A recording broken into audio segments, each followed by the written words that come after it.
प्रिय छात्रों, आज हम लोग हिंदी के काव्य खंड में संकलित प्रथम अध्याय पवन दूतिका का अध्ययन करेंगे, जिसके रचनाकार अयोध्या सिंह उपाध्याय हरिऔध जी हैं।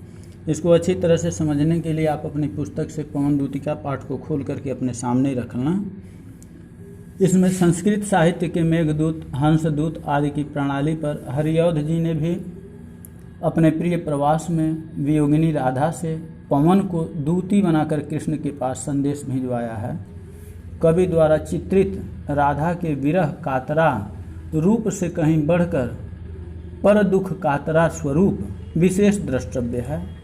लोक सेविका राधा की उदात्त भावनाएं उनके चरित्र को नवीनता प्रदान करती हैं। आइए हम लोग पहले पद को पढ़ते हैं।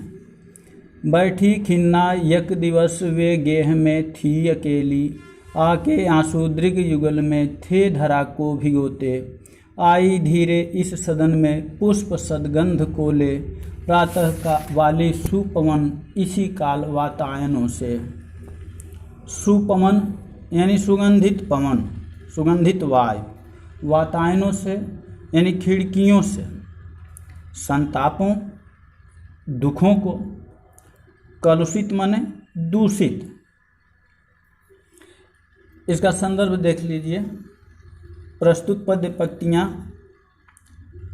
अयोध्या सिंह उपाध्याय हरिऔध द्वारा रचित पवन दूतिका शीर्षक से लिया गया है, जो हमारी हिंदी पाठ्य पुस्तक के काव्य खंड में संकलित है।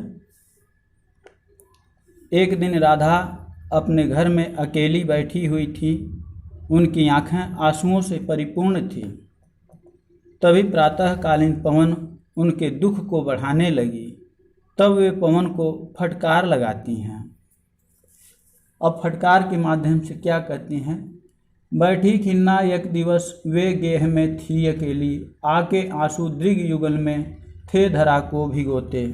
यानी कवि कह रहे हैं कि एक दिन राधा जी उदासी से परिपूर्ण घर में अकेली बैठी हुई थी। आंसू आकर उनकी दोनों आँखों को सजल बना रहे थे। आई धीरे इस सदन में पुष्प सदगंध को ले, प्रातः वाली सुपवन इसी काल वातायनों से।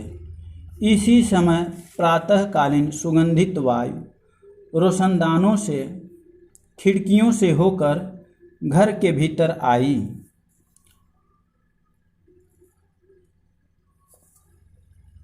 संतापों को विपुल बढ़ता देख के दुखिता हो, धीरे बोली सदुख उससे श्रीमती राधिकायों। प्यारी प्रातः पवन इतना क्यों मुझे है सताती, क्या तू भी है कलुषित हुई काल की क्रूरता से।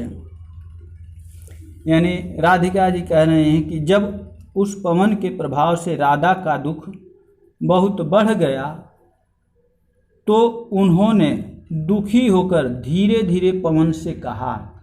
संतापों को विपुल बढ़ता देख के दुखिता हो, धीरे बोली सदुख उससे श्रीमती राधिकायों। यानी राधिका जी ने धीरे से उससे कहा कि प्यारी प्रातः पवन इतना क्यों मुझे है सताती, क्या तू भी है कलुषित हुई काल की क्रूरता से। कि हे प्रातःकालीन पवन, तू क्यों मुझे इस प्रकार सता रही है? क्या तू भी समय की कठोरता से दूषित हो गई है? क्या तुझ पर भी समय की क्रूरता का प्रभाव पड़ गया है? एक बार फिर देख लीजिए। एक दिन राधा उदासी से परिपूर्ण घर में अकेली बैठी हुई थी। आंसू आकर उनकी दोनों आँखों को सजल बना रहे थे। इसी समय प्रातःकालीन सुगंधित पवन रोशनदानों से, खिड़कियों से होकर घर के भीतर आई। जब पवन के प्रभाव से राधा का दुख बहुत बढ़ गया, तो उन्होंने दुखी होकर धीरे धीरे पवन से कहा कि हे प्रातःकालीन वायु पवन, तुम क्यों मुझे इस प्रकार सता रही है? क्या तुम भी समय की कठोरता से दूषित हो गई है? क्या तुझ पर भी समय की क्रूरता का प्रभाव पड़ गया है? इसका काव्य सौंदर्य देख लीजिए। पहला बता रहा है कि राधा की मनोदशा का भावपूर्ण चित्रण किया गया है, भाषा खड़ी बोली है, अलंकार मानवीकरण है, श्रृंगार रस है इसमें, छंद जो है मंदाक्रांता है। तीसरे को देखते हैं हम लोग, तीसरे पद को पढ़ते हैं। मेरे प्यारे नवल जलद से कंज से नेत्र वाले, जाके आए न मधुबन से और न भेजा संदेशा। मैं रो रो के प्रिय विरह से बावली हो रही हूँ, जाके मेरी सब दुख कथा श्याम को तू सुना दे। ज्यों ही मेरा भवन तज तू अल्प आगे बढ़ेगी, शोभा वाली सुखद कितनी मंज कुंजें मिलेंगी। प्यारी छाया मृदुल स्वर से मोह लेंगी तुझे वे, तो भी मेरा दुख लख वहाँ जान विश्राम लेना।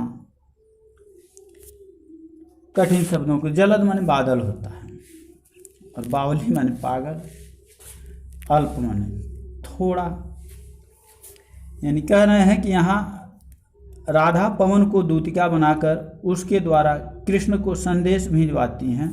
वे पवन से मार्ग में पड़ने वाली मनोहारी सुषमा का वर्णन करते हुए उसे उससे प्रभावित नहीं होने के लिए कहती हैं। राधा जी कहती हैं कि मेरे प्यारे नव जलद से कंज से नेत्र वाले, जाके आए न मधुबन से और न भेजा संदेशा।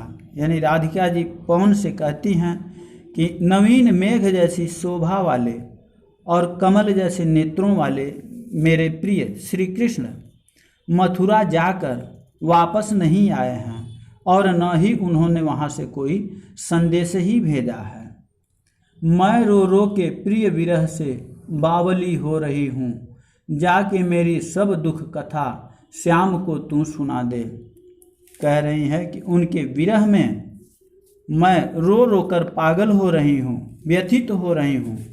तू उनके पास चली जा और मेरा दुख उन्हें सुना दे। ज्यों ही मेरा भवन तज तू अल्प आगे बढ़ेगी, शोभा वाली सुखद कितने मंज कुंजें मिलेंगी। राधा जी कह रहे हैं कि हे पवन दूतिका, जैसे ही मेरा घर त्याग कर तू थोड़ा सा आगे बढ़ेगी तो तुझे अत्यंत सुंदर तथा सुखद सुख प्रदान करने वाले अनेक कुंजें दिखाई देंगी। प्यारी छाया मृदुल स्वर से मोह लेंगी तुझे वे, तो भी मेरा दुख लख वहाँ जान विश्राम लेना। तो कह रही हैं कि उनकी छाया बड़ी शीतल तथा आकर्षक है। पक्षियों के चहकने से उनसे अत्यंत मधुर ध्वनि निकलती है। अपने इस गुणों के कारण वे तुझे मोहित कर लेंगी, लेकिन फिर भी मेरे दुख का ध्यान करके तुम वहाँ रुकना मत।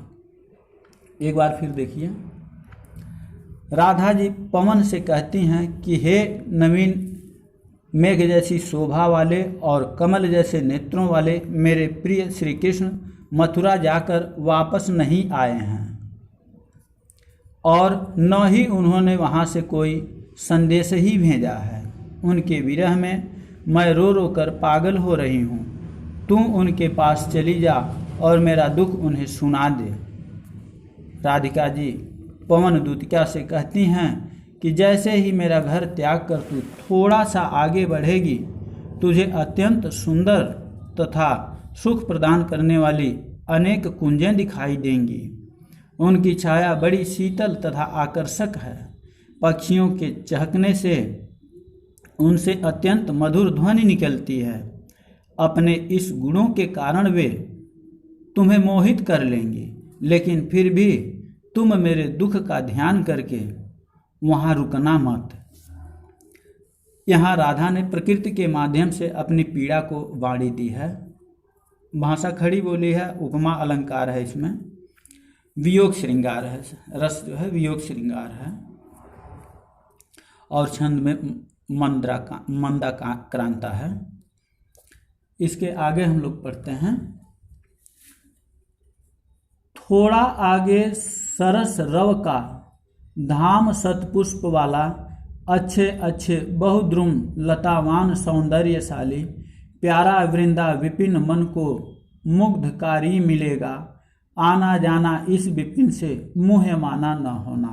मोह माना माने मोहित न होना। सरस माने मधुर, रव माने शब्द आवाज, क्लांत माने थका हुआ, उत्ताप माने गर्मी है। तो दुख से परिपूर्ण राधा ने मथुरा के मार्ग में पड़ने वाले स्थलों का वर्णन पवन दूतिका के सामने प्रस्तुत किया और उसे समझाया कि तू मार्ग में मोहित न होना। थोड़ा आगे सरस रव का धाम शतपुष्प वाला, अच्छे अच्छे बहुद्रुम लतावान सौंदर्यशाली। यानी राधा ने पवन से कहा कि थोड़ा ही आगे जाने पर तुझे अत्यंत मनोरम वृंदावन मिलेगा। प्यारा वृंदा विपिन मन को मुग्धकारी मिलेगा, आना जाना इस विपिन में मोह माना न होना। यानी कह रहे हैं कि उसमें बहुत सुंदर सुंदर वृक्ष तथा लताएं हैं। तू उस वन में इधर उधर भ्रमण करना, किंतु मोहित होकर वहाँ रुक मत जाना। यानी राधा जी कहती हैं कि हे पवन, थोड़ा ही आगे जाने पर तुम्हें अत्यंत मनोरम वृंदावन मिलेगा। उसमें पक्षियों का मधुर संगीत गूंजा करता है, मधुर फूलों से वह लदा रहता है। उसमें बहुत सुंदर सुंदर वृक्ष तथा लताएं हैं। तू उस वन में इधर उधर भ्रमण करना, किंतु मोहित होकर वहाँ रुक मत जाना। इस तरह से आज हम लोग इस 5 पदों को पढ़े हैं। आज के लिए बस यही इतना है। जो भी पढ़े हैं और जो भी है वो अपनी कॉपी आप पूरी करते रहें। आज बस यही इतना है। आपका दिन शुभ हो।